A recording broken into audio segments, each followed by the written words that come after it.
And that's the one that Paul uses here when talking about you and I being the temple.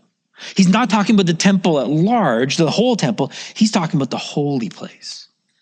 Do you not know, Norm, that you are the holy place of God? That God dwells in you, that holy place. For that's exactly what this temple is, right? So that's the point he's trying to make. You're the Holy of Holies. You're the temple. You're the one that God chooses to dwell with, which tells me something about who you are. Tells me that you're not sinful. Now, you may sin, but you're not sinful.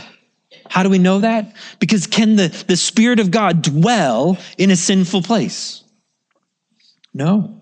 If you've done any kind of study on the temple and the Old Testament and the law, you'll understand that once a year, the high priest would walk into the Holy of Holies to offer his sacrifice. But he had to do all kinds of cleansing rituals before he could go in there.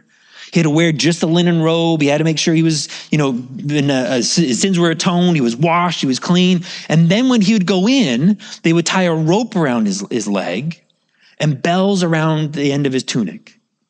And the reason for that was because if he died in there, because if he sinned and he walked in, he'd been struck down dead, you're not allowed to go pull him out because it was against the law to touch a dead body. You had to cleanse yourself. So if someone went in to go pull the dead guy out, what would happen to him? He'd fall down dead. So the bells were to see, is Billy still alive? And if the ringing stops, you pull him out with the rope, right? Because that's how serious, that God can't dwell where there's sin. Well, if God dwells in you, what does that say about you and your heart? It's not sinful.